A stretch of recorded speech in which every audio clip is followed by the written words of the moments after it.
Is the fundamental nature of consciousness good, or is it neutral? The default state of existence is bliss. I think this is the tide of our time that will carry us into a much more beautiful future. Welcome to Commune. We are on a mission to inspire, heal, pass down wisdom, and bring the world closer together. This is the Commune Podcast, where each week we explore the ideas and practices that help us live this healthy, connected, and purpose-filled life. So as we were eating nuts in preparation for this conversation, I was telling you about a bit of an emotional process that I'm going through right now, where we have a house that's been in the family for 100 years that is a lovely, beautiful house, not that far from where you live, and that my daughter was actually born in that front room. And on a stormy day in August, and the skies cleared, and a rainbow appeared, and the bluefish started jumping, and all this kind of beautiful, bucolic kind of scene. And we've had so many memories there, and but it's a completely irrational thing to own and to have and to maintain. And so, to satisfy sort of our rational brain, we've been sort of pathetically trying to sell it for a long time in an effort really not to sell it. And then sort of lo and behold, someone came along and did purchase it, and we're just going to contract now. And dealing with this idea of letting go of something in the material world that does legitimately hold, I guess, what you might think of as you might define as something sacred. And I guess my question would be is like, when do things in the material world hold like a symbolic value that is real and important and not just kind of fleeting and ephemeral? It's not just a symbolic value. You could ask the same question about your old dog. This dog is, well, I have a sentimental attachment to it. It's been in the family for a long time, but it can no longer do the work that the dog used to do to corral the chickens or whatever it did. So rationally, there's no reason to keep maintaining this dog. Why don't we just put it down? We don't think that, like, we wouldn't do that for a beloved dog or your, grandmother or something like that. But for a house, that's okay, right? Because this house is not a being. It's just a material thing. This devaluation of materiality, I think, is a problem. It's not to say that you should treat a house the same way you should treat a dog or a human being, but it's to ask, what is the right way to treat the house? You can't, by analogy, give it the same treatment you would give your grandmother, but to even consider that there is a right way to do it that takes into account the house as being, and not just as symbol, what it means to you, but to actually be in a relationship to it.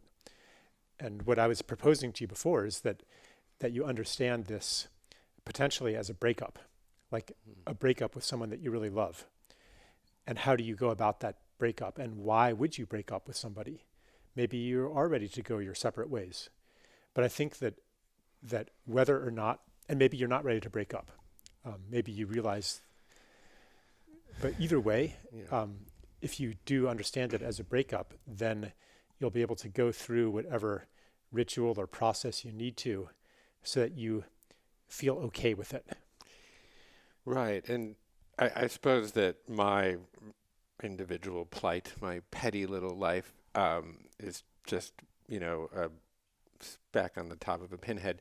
But that this notion of letting go, of moving on, I think anyone can see their story in that.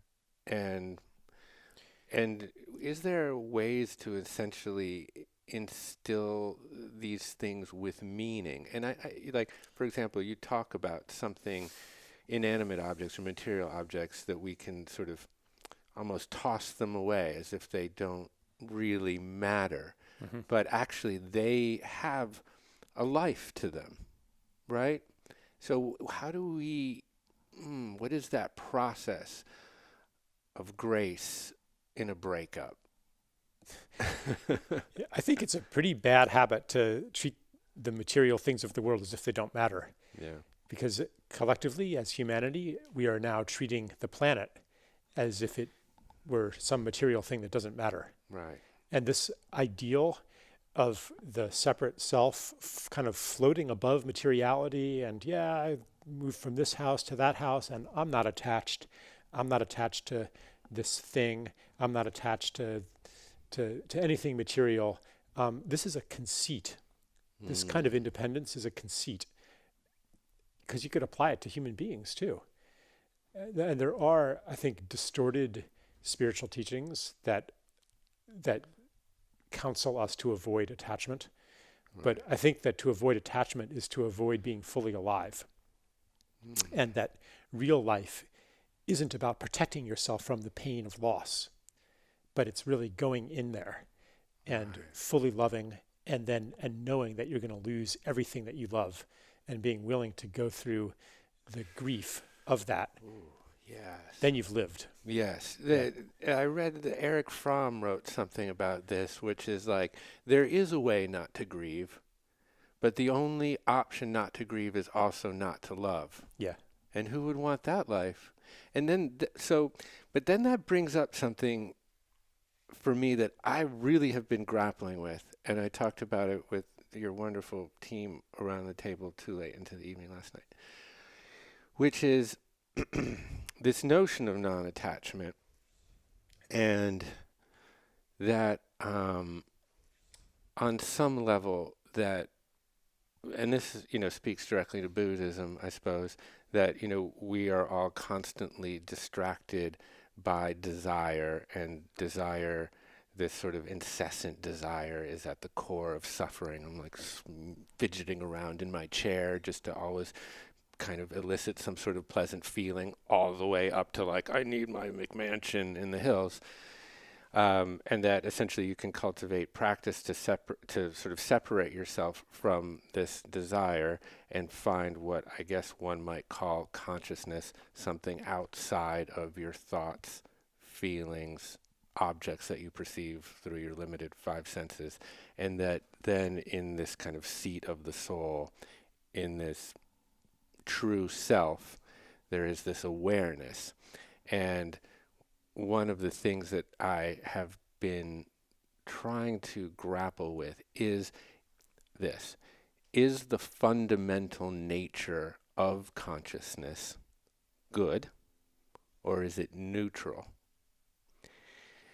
Essentially, if you can cultivate that true awareness outside of feelings, emotions, objects, is that characterized by love, compassion, empathy, or is it something that is just purely neutral and focusable on good, fear, evil, da-da-da? The default state of existence is bliss. Everything else is a temporary excursion away from that. Which doesn't mean that these excursions are a mistake. Ultimately, they feed an evolutionary process where life and the universe become more and more alive, and being becomes more and more existent, more and more complex, more and more related, more and more full. So the question then becomes, okay, yeah, desire births suffering, but maybe this whole journey into suffering, this whole excursion, is happening for a reason. It's what I was just saying about plunging into life. And okay, Another way to look at it is, okay, so yeah, say desire causes suffering, but what are you going to do with that information? Can you exercise your will to suppress desire? Yeah. Or could it be that desire needs to be fulfilled and exposed for its false premises before you can even transcend it? And that doesn't mean you're transcending all desire. Maybe it means you're just transcending this desire.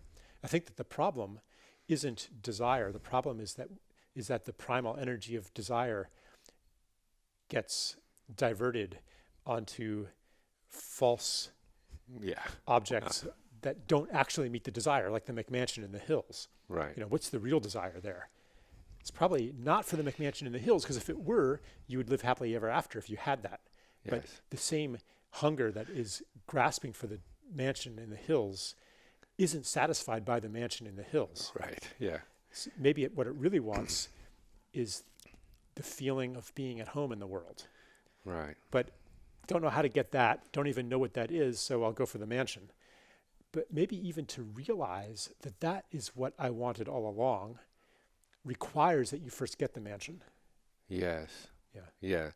And it's funny, I saw like a heat map of one of these McMansions of where people actually spend their time in the McMansion. The breakfast nook. It was clustered in the breakfast nook Yeah. in the bed. And then there's, 10,000 square feet of space that never get used. And because they never get used, because it feels so foreign. And that, yes, I think, what you're saying, and I think what we might agree upon is that we are essentially always pursuing happiness through the accumulation of goods and services that will never really serve us. And I want to go back because something that I feel that is so fundamental to your philosophical approach on the human condition is separation and the separate self. So I wonder if you could just, I don't want to make you regurgitate that for the 50,000th time, but I think because it is so fundamental, I'd love for you to talk about kind of what that means and sort of how we got there, and then play that forward into modern society. What are the implications of it? How do we address it? Mm-hmm. Yeah, the separate self is the myth that underlies our entire civilization. All of our systems and institutions tap into the myth of separation. And I mean myth, not in the sense of some, fantasy, some ridiculous thing. Aeschylus. But a myth in terms of a story that explains the world. Mm. So the story of separation explains who you are. You're a separate individual. You are a soul encased in flesh. You are a Cartesian mote of consciousness, et cetera, et cetera. It answers the question, why are you here? It's to survive, to reproduce, to maximize your self-interest.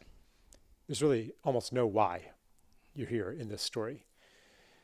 It says it answers the question, what is the way to live? And what are human beings for? And what constitutes progress?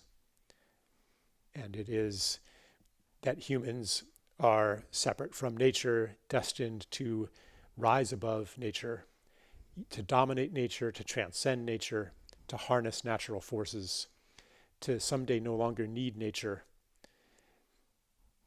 It also says what the nature of reality is and how change happens in the world. What are the ruling powers of this world? Right. It's forces in the story of separation. And I could go on.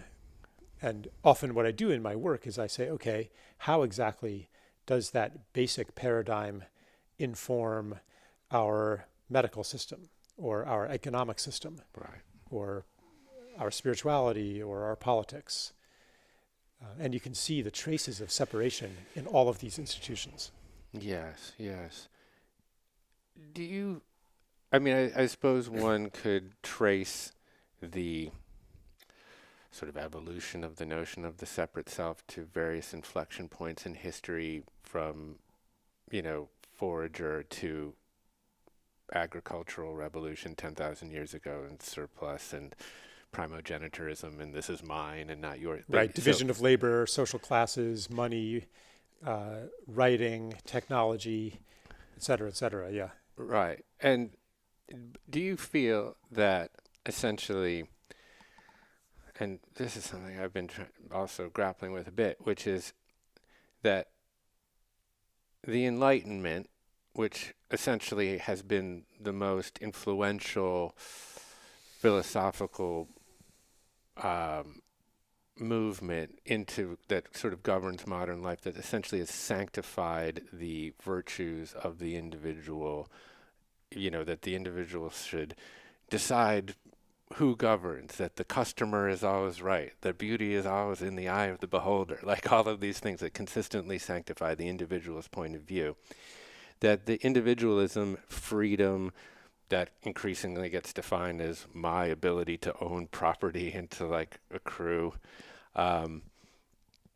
that is alloyed in some way with sort of science, reason, a sort of rational based systems or thoughts that create systems and structures around that define you and me as separate, around scarcity, which you talk a lot about, through sort of a mutually beneficial transactional relationship between each other, and that it is that system, which I suppose is embodied in modern capitalism, consumerist culture, that leads us continually on this pathway of separateness, of individual materialism. And would you say that in order to undo that, to ungird that, do we need a new movement of reinstilling universal truths and principles into our life? Essentially, I'm not championing the Middle Ages or faith-based approaches to veracity, but it feels like we live in a completely relativist society where there are no values. And so we just are on this treadmill. And I wonder, what do we need? Mm-hmm. Yeah, the scope of that question is very broad. I'm just going to pick on maybe one little piece of it. Yeah. That was brought to mind before when you talked about our projection of meaning onto the world. I can't remember exactly how you put it, but this is part of one of it's one of the currents of the story of separation that says that meaning is created by human beings and projected onto the world because the world itself does not have meaning or intelligence or design or anything like that. It's just the result of random processes that don't have consciousness or purpose. Right. In themselves. Teleology, yeah. Right. So this is a kind of anthropocentrism. Right. That yeah. It's oddly enough, we think that anthropocentrism began to turn with Copernicus, where humans were no longer at the center of the cosmos. But scientific ideology still centers us in an even more profound way as the sole possessors of consciousness or intelligence. Right. It speaks to this helplessness that I hear so often of what are we going to do about this? Yeah, right. As if it were up to us. So you inquired, how do we launch a movement or to reverse the tide of separation? Because it seems like it's going to take some mighty effort to accomplish this turnaround. But you know what? The current story did not result from a mighty, intentional, purposeful effort. Right. So it's not like we got down and said, okay, things aren't going very well. Let's launch the story of separation. The alternative understanding is that we are carried by a process and a movement that is much, much bigger than anything that we can create or intend. That is to step back from this anthropocentrism. It's not, our future is not fundamentally what we are consciously creating. And this goes against a lot of spiritual teachings where you become the conscious creator of your reality. Right. Where do we get that arrogance? I think it is an extension of the technological mindset, which is that we're going to put the human stamp onto the disordered, chaotic, wild world outside of ourselves. Mm-hmm. So we want to do the same individually through these spiritual practices and collectively by creating a vision of the future and stamping that onto the future.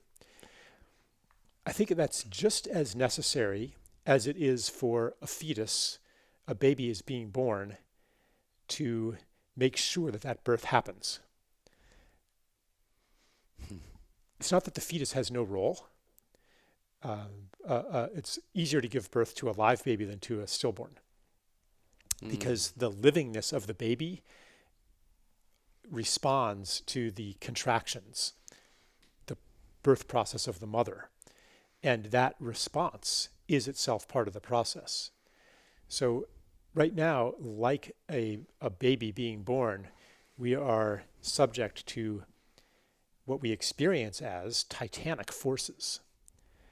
And we don't know what's happening to us and we don't know what to do, but we respond to those in whatever way that we know how. We understand those in the way that we understand them, responding accordingly. We have no idea really what's going on here. Part of our response is to make meanings and to try to impose them onto what's happening, to try to control what's happening. It's not bad to do that. That itself is part of the response. And to say we're not going to try to control it is itself a form of control. And this search for, okay, what are we supposed to do now? It taps into the lineage of our role is to be the doers. The doer, yeah. Yeah. And that is necessary when, sorry to run on here, but no, this is good. That's necessary when there is no larger doing that we can participate in. And what I'm offering is, at the current stage right now, not to stop doing and stop responding, but we are being carried by an inconceivable, mysterious process. Right. Yeah, that's interesting because in some ways it defies the instinct that I have of like, we need a spiritual awakening. That I just read, it was Martin Luther King Day on Monday. I took a little bit of time to actually read, imagine that, the letter from a Birmingham jail where he essentially is addressing a bunch of clergy in Birmingham that are essentially speaking out against marching, against passive resistance and nonviolence and everything that the Southern Christian Leadership Conference was doing with Martin Luther King. And so he writes this response from the Birmingham jail, which is essentially like, we are all connected. That essentially if my daughter can read, but your daughters can't, then I am poor. Essentially interconnected, interdependent spiritual messages, come to the fore that have over time addressed the salient societal problems or issues where, like if you look at slavery, the abolition movement had its roots in Quakerism. I mean, oftentimes when we hit these loggerheads, that the answers tend to lie in our spiritual underpinnings. And, and I want to talk about politics because I don't think the change is going to come from there. But I think what's interesting about what you're saying is that Oh, you're like, Jeff, no, no, no, don't wait. Jesus is not going to roll in and say, like, oh, everybody, we've been misguided. Here again are your universal truths. Everyone get back in line. Capitalism's built some nice plumbing for society to function, but we're pumping shit through it. You got to, like, work through a lens of these values and you'll be cool. But what I'm hearing is that that's not going to come from us necessarily. It is being born within us and from us. Mm. It's not something that we can engineer. Our engineering efforts are part of it, but it is itself beyond our engineering. It's beyond our contrivance. It's beyond our understanding. We can understand it maybe in retrospect, maybe in hundreds of years now we can name, here is what the transition was. But from where we are now, we cannot map it out. We cannot plan it. And therefore, current politics in terms of, okay, let's form some policies that are going to bring us through this transition, all of those will fall woefully short of the task. However, we can also sense that there is a destination. Otherwise, we would have no hope. The hope doesn't come from any rational projection that we can make it through the current emergency, because what we need to make it through doesn't even exist in the vocabulary of reason as society accepts it. I'm not saying it's irrational, but according to the premises that the old story of separation establishes, it is impossible. According to that's part of the myth. The myth tells us what's possible and what isn't. According to what it says is possible, there's no way. There's no way anything's ever going to change. Is it possible for there to be true peace in the Mideast, say between Israelis and Palestinians? I'm not talking like a ceasefire. I'm talking about brotherhood. Right. I'm talking about fraternity, forgiveness. Yes. Yeah, redemption, Right. healing. Is that? It's not even like the most modest peace proposals seem to be politically naive. So it's impossible, according to what we have established in our common perception as possible. Right. So that means that anything that we can constitute politically won't reach anywhere close to the destination that we paradoxically know exists. Therefore, to get to that destination, we have to accept a different guidance, a guidance that lies outside the realm of what we have agreed is possible. We have some help in this journey because most people that I meet anyway have in fact experienced the impossible. They've experienced things that the old story embodied in science tells them is possible. So, it tells them is impossible. So, Right. And these anomalous experiences, it's as if they are coming from the future. And each one that we experience creates a thread linking present with that particular future. These are the signposts, the breadcrumbs that we can follow to reach a place that we don't know how to reach. But when is this coming, Charles? And is it going to be too late? That's very anthropocentric in and of itself, just the question.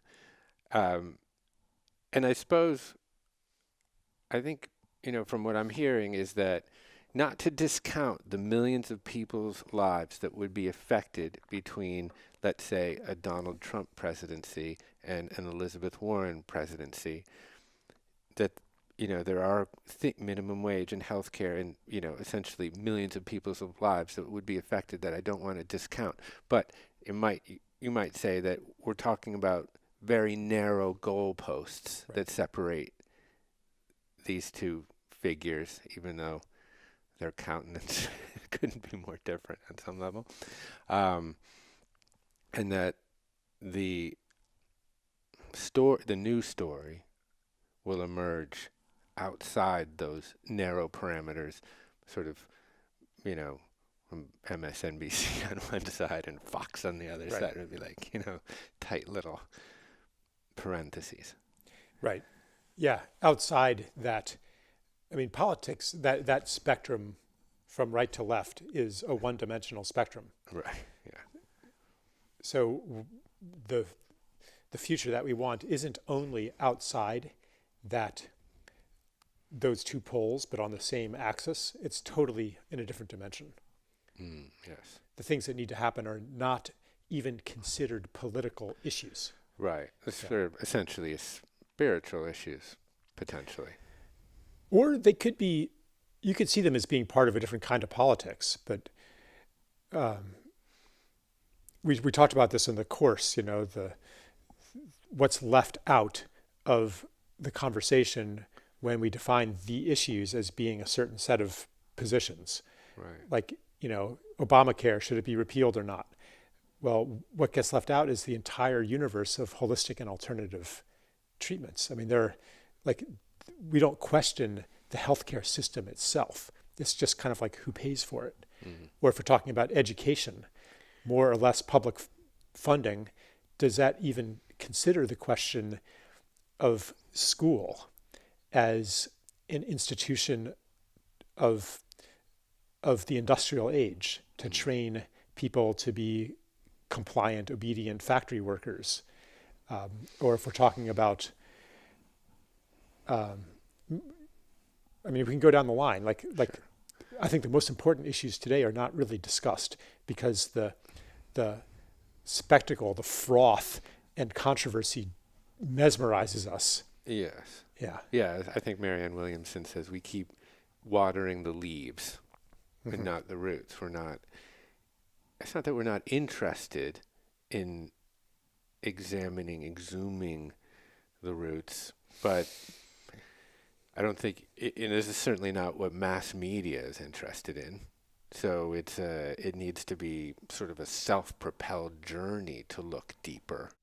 And, when I think of like global warming, and I think of like the oil and gas executive that wakes up in the morning, even that person, I don't think wakes up in the morning with the intention of, I'm going to warm the globe today. Right. Let's see, 1,415 parts per million. By the end of the day, 420. Like nobody is doing that. No one. But in the absence of a new story, of essentially what I think of are values, he goes to work, and then that's the natural output. In the absence of values, medical innovation gets used for the pharmaceutical industry that just essentially keeps people on drugs instead of off of drugs. Agricultural innovation goes to sponsored by Monsanto instead of actually feeding the people of the world. And I wonder if you think that is essentially what this new story is potentially about. Is it about the reinstilling of a value-based society or value-based culture that then will change consciousness, and then all of those things will change? Leaders, laws, policies, platforms? Not so much. No. I think that, most people hold beautiful universal values. It's that the story hijacks the values and diverts our creative energies toward things that pretend to serve those values, but actually do not.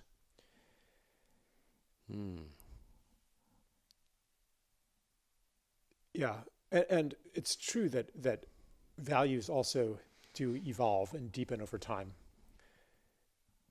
But it's, as you were saying, it's not that the oil company executive does not value peace, love, fulfillment, beauty, truth. Mm-hmm. If you could extract him from the reinforcing circumstances of his life, then you could probably have you could take Donald Trump, and if you got him in the right situation, you can have a beautiful conversation with him. So the question is, what are the circumstances that pervert those values or redirect those values, hijack those values? Right. Yeah. Well, I think it goes back to separation that then always induces some sort of self-interested behavior. So do you know this guy, Stephen West? He hosts a podcast called Philosophize This. Really great. And he was talking about this, I guess you'd call him a political theorist, John Rawls. Yeah, who, right. Theory of justice. Yeah. Right, and distributive justice and things like that. And he brings up this example, I think it was quite interesting, which is like, let's say you've got a whole group of people over at your house, or you're even Donald Trump, and you get delivered a pizza from a pizza guy. And you like open the box and you're like, oh, but wait, this pizza looks great, but it's not cut up. It's just one big pie that hasn't been cut up. And your job is to cut the pizza up. But with the caveat is you don't know what piece you're going to end up with. Mm-hmm. So how do you cut it up? Right. And I mean, you can answer the question for yourself, but I think even Donald Trump might make this calculation of like, well, it's a socialist cut up. It's like, I'm going to cut it up evenly because I don't know what piece I'm going to end up with, right? Right. But that's not how distributive justice functions. That essentially you end up with a big piece, or you start with a big piece, or you start with a small piece. And then, it's up to us to figure out how to create a sense of justice around that. And I bring that up because I think that the most visible badge of separation right now in modern culture is like income inequality, and polarization, atomization. Yeah. Okay. So you brought up dehumanization. I didn't really address that. And then you're bringing up John Rawls. These are actually connected because as you're illustrating with the pizza metaphor, what John Rawls said is that the just society is one where you set it up and you don't know which role you're going to be. Your role is assigned randomly. Right. So what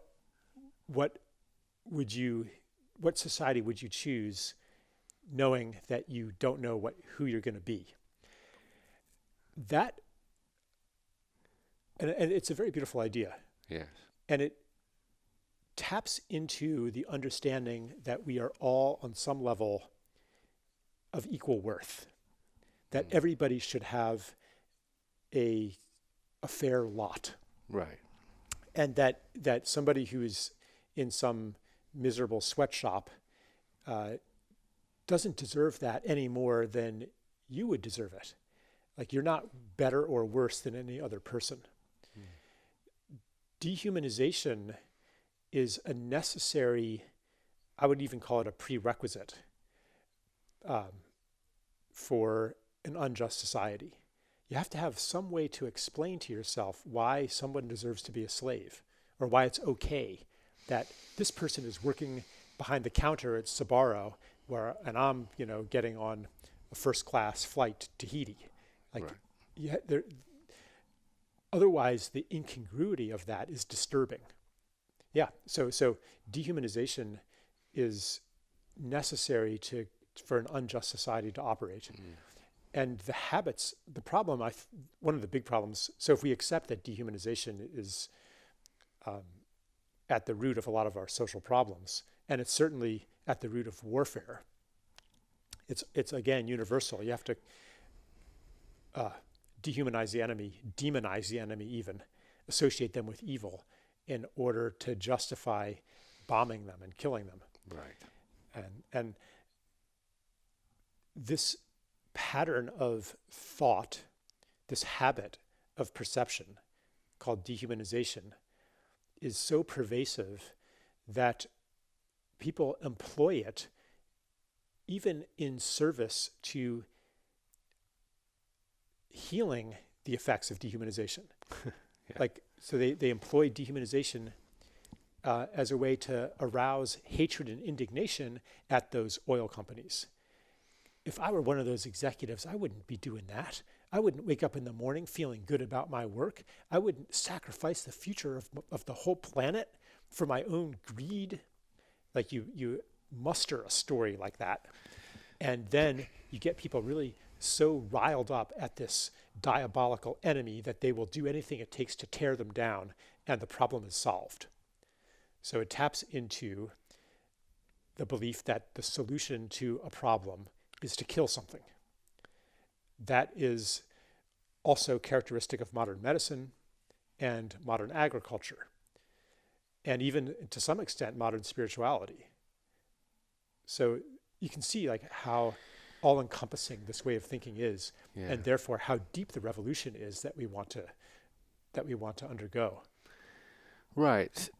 Yes. And so playing that forward a bit, if you're, I suppose, fashion yourself a conscious human being or an aware human being, how would then you go about addressing injustices that you see in the world that then are perpetuated by certain roles or figureheads or models, whether that be Mr. Exxon, Mr. Trump, whatever, essentially without dehumanizing? What is the approach? Well, if you want to, so I'll preface this by saying that sometimes it might be necessary to fight Mr. Exxon or Mr. Trump. Yes.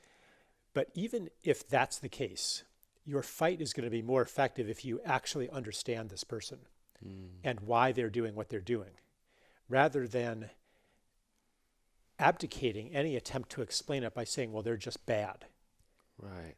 When you say they're just bad, you're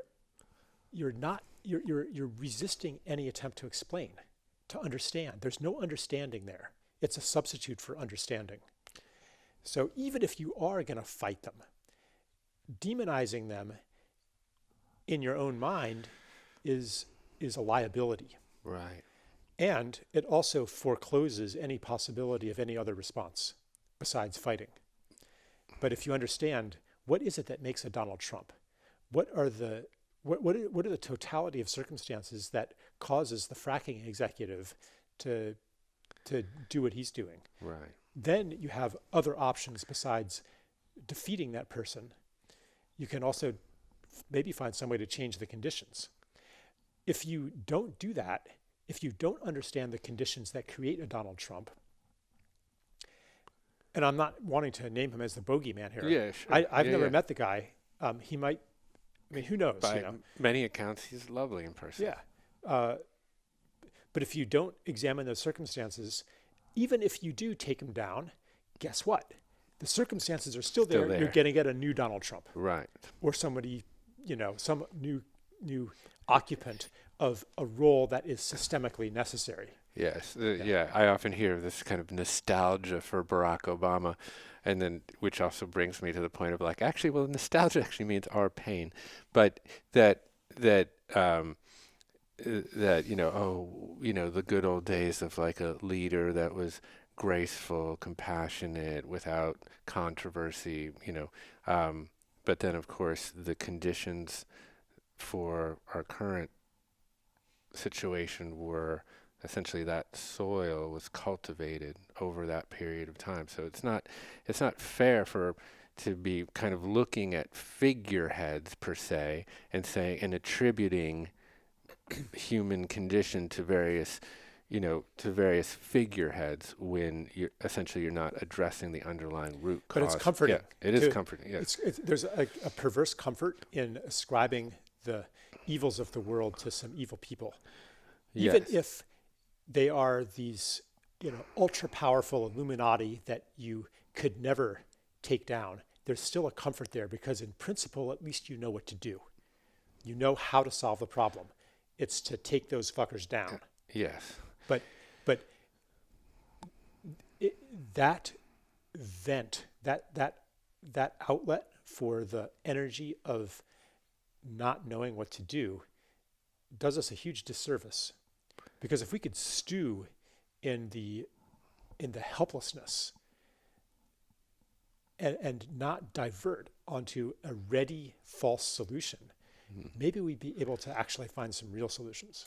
Right. And we talked about this a bit yesterday, but I think there's a concrete example of the efficacy of rehumanization in restorative justice.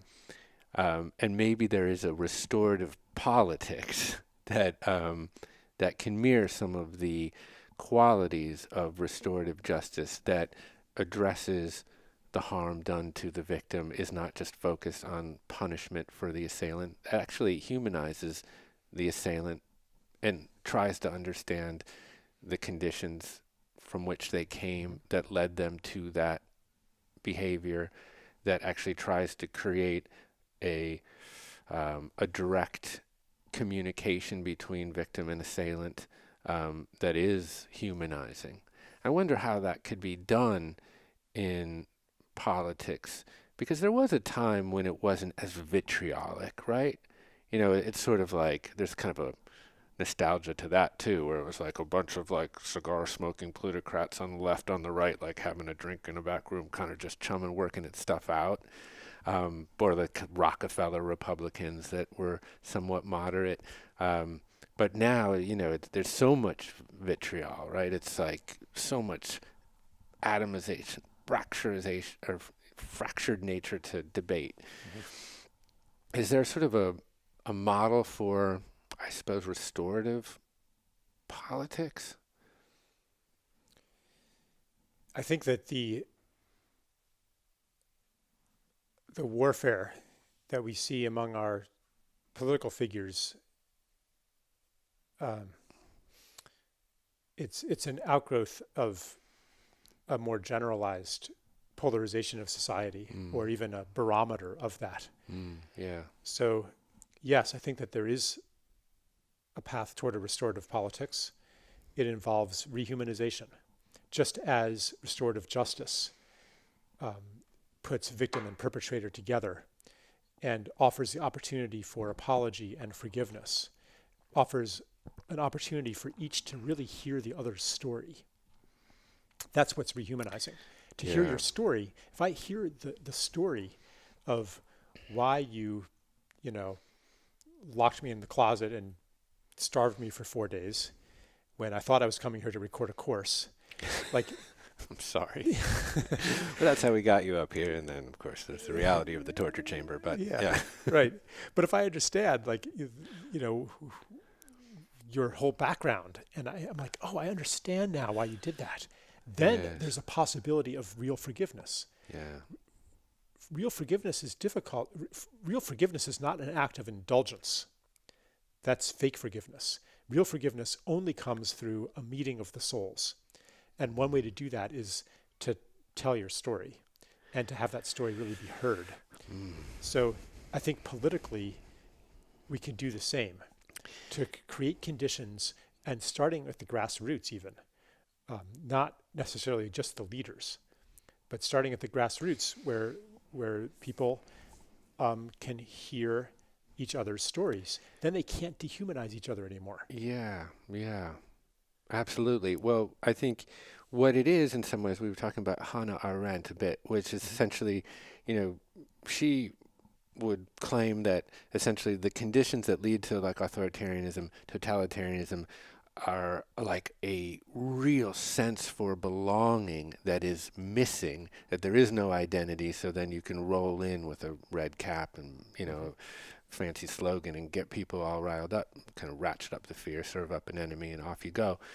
But that really what we're lacking is sort of what you're saying, which are forums for the exchange of ideas amongst free individuals, or the exchange of stories that can essentially create a level of humanization. I mean, I guess the dominant narrative in American culture is like, oh, we've got a bunch of liberal cappuccino sipping folks on the coasts, and then we've got like a bunch of folks in kind of agrarian and manufacturing Rust Belt Midwest flyover states or whatever, and that have been quote unquote left behind, and that these are the folks that then like essentially out of desperation, fear, whatever, voted for Trump. Like this is the narrative, and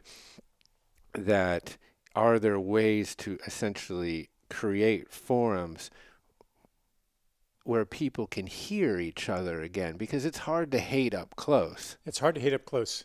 Yeah, and one of these Trump voting quote deplorables, Right. if you really hear their life story, you can't deplore them. No. You can't hate them. Yeah. And the same thing, like if one of them could hear the story of an illegal immigrant who, It's the same story. yeah, Yes. like these are heartbreaking stories. Yeah. What it takes for somebody to leave their family and come with their children with no guarantee that they're ever going to make it. I mean, and the horrors that happen to them. You cannot hear those stories and uphold the standard right-wing, narrative about the immigrants. Yeah. You don't have to even see the paradigm of punishment that you were referencing before just keeps coming back and back and back. It's like it can become like, well, let's make them feel bad by telling the story as an act of violence. There has to be an attitude of generosity and of peace in the sharing of stories. Because, I could say more about punishment. I mean, there's... Do you think, I'd like to talk about that. I'm also I want to continue to mine this story component and how we actually create structures for this exchange of story and idea. I mean, is it that what we need to return to is more local, decentralized forms of community? I read this quote the other day. I think John Maynard Keynes quote: "It's easier to ship recipes than cakes and biscuits," which is sort of like on the surface, kind of like neither here nor there. But then when you essentially think of like, well, this pen the ink was probably made somewhere, and then this was made in China, and then it was shipped over here, and now we're sitting here in Topanga. That like essentially that we've developed great piping to share information and technology or recipes, essentially, and is the part of the solution being able to create structures and systems that reward sort of distributed leadership, decentralized organization, where people are actually can have that exchange of story. And what does that look like? Yeah, the answer to the question is yes.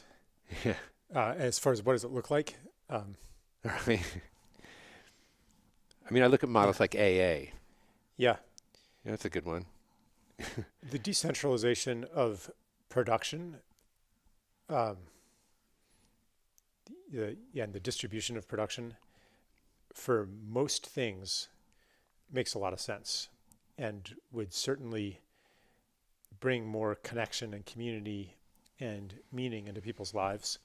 There are some things that do not suit themselves toward local production. Yeah. Microchips and things like that, right? Perhaps. But most things that are produced globally should be much more local. Food, shelter, entertainment.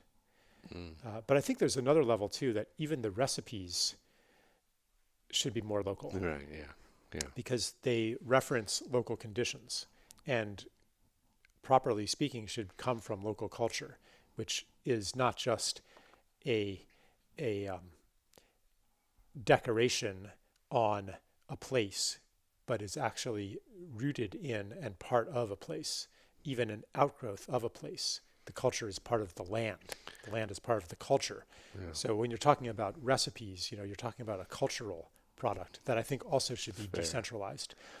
But at the same time, there is this whole ascent of humanity to a mass global society has also happened for a reason. So it's not to, I don't advocate completely dismantling the collective global intelligence, but to revalidate the other levels of organization and intelligence. Right. Yeah. It's an interesting, I suppose, dichotomy where sort of like I think this bucolic vision of liberal democracy has been kind of this globalism, slightly kumbaya vision of the world. Um, and that is essentially, has led to a lot of these modern issues and problems. At the same time, at the root of it, I think is like there's a benevolence at the root of it, which is that, that is kind of Judeo-Christian in a way of like, hey, we're all equal and God made all of our souls equally and will judge us all equally. But that globalism flies kind of directly into the face of more kind of decentralized organization for society. I look at like the blue zones being like interesting examples, like these kind of little enclaves around the world, and I think there's 5 of them where people are like cognitively and physiologically thriving into their hundreds in like Icaria, Greece, and these places that seem like to have maintained their local cultures and traditions.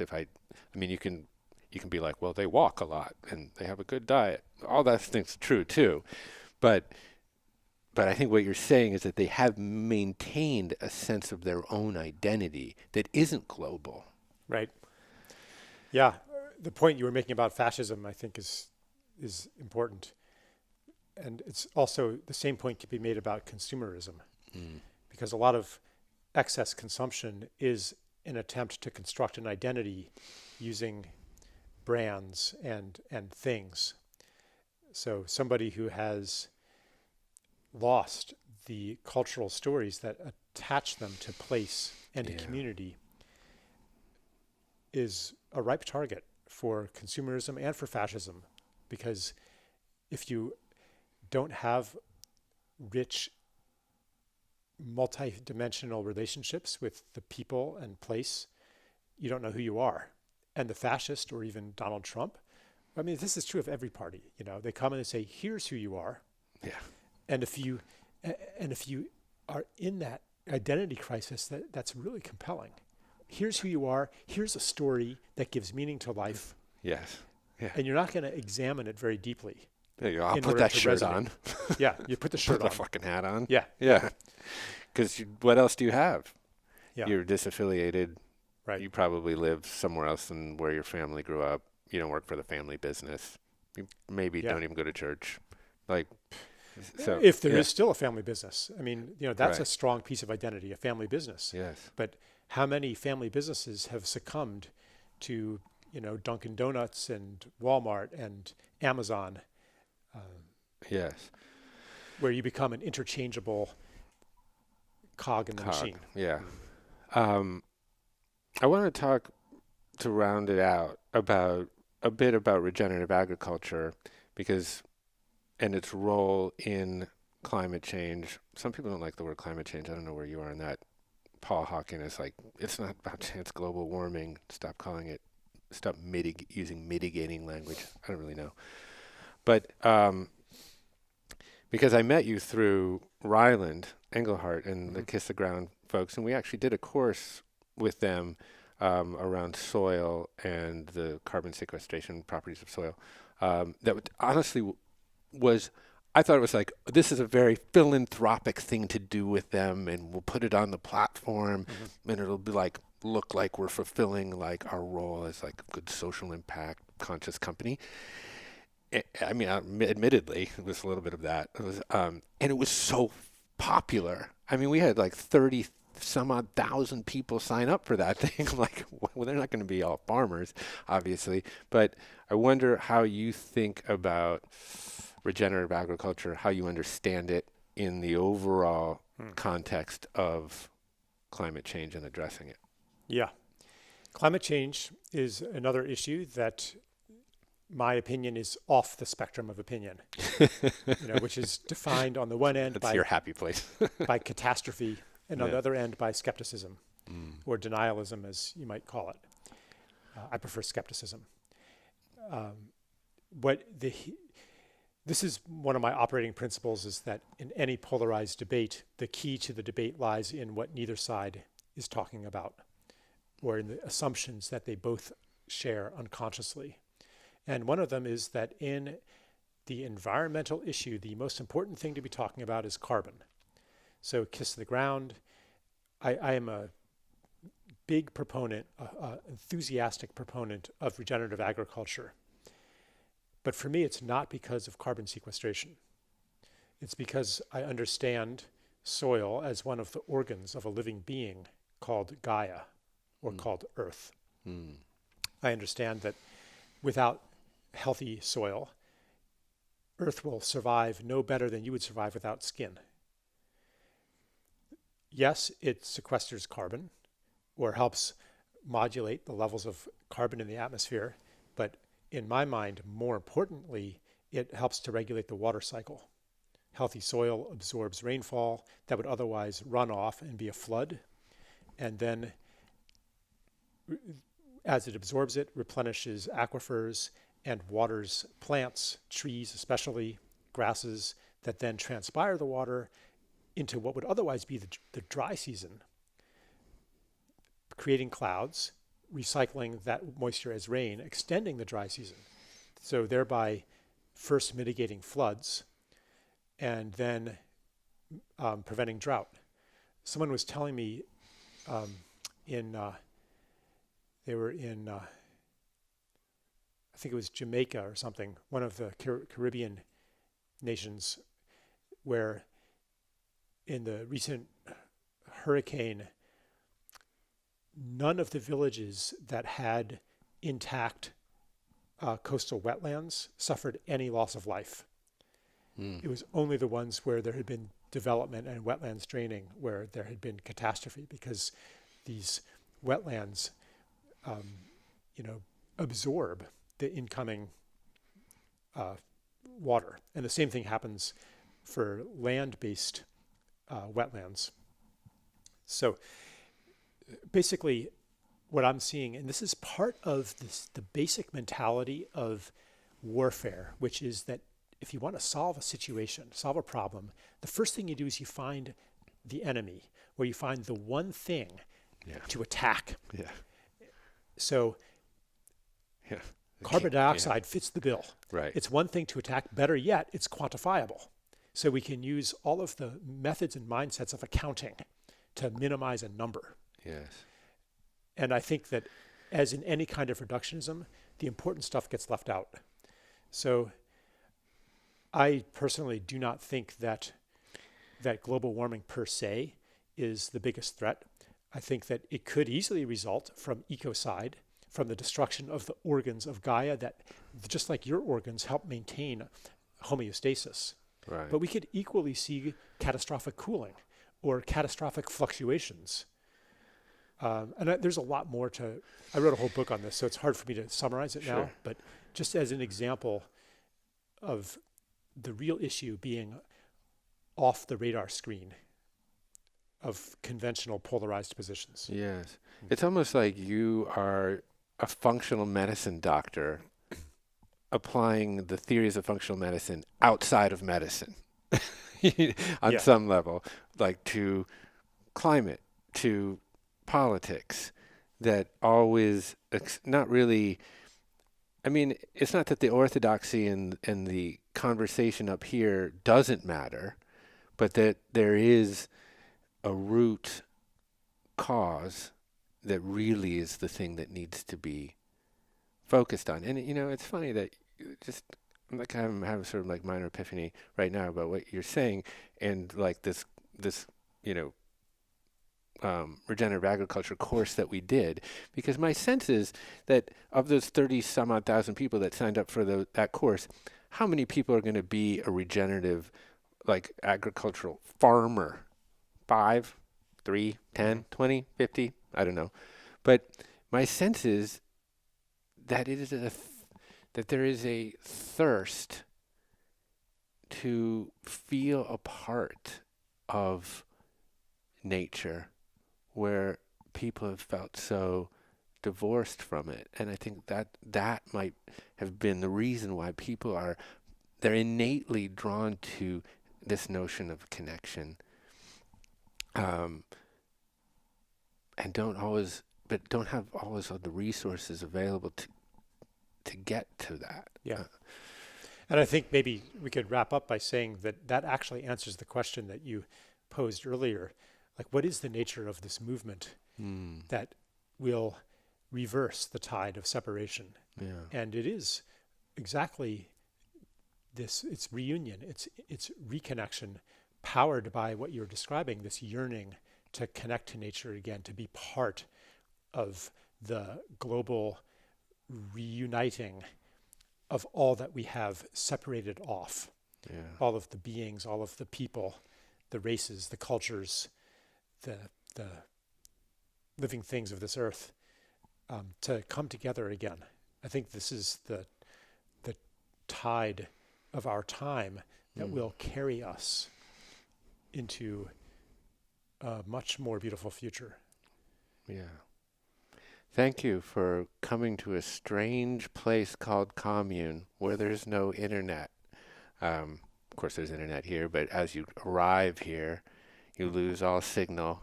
You have to confront any fear that there might be like 40 naked people having sex or something. Well, like I did that. have a momentary panic attack when it said no service on my phone, but I worked through it. Good for you. And it is a distinct pleasure to also meet someone that's forsaken all of health and beauty aid products like myself, and we can compare how long we've gone without washing our hair. How long we say beautiful, yeah. Yeah. Thank you, Charles. Yeah, thanks. Hey, thanks for watching. If you liked this interview from the Commune Podcast, then I think you'll love this video right here. And if you want to get more weekly content from Commune, you can subscribe right here on our YouTube channel or find the Commune Podcast on Apple, Spotify, or wherever you get your podcasts. I'm Jeff Krasno, and I am here for you.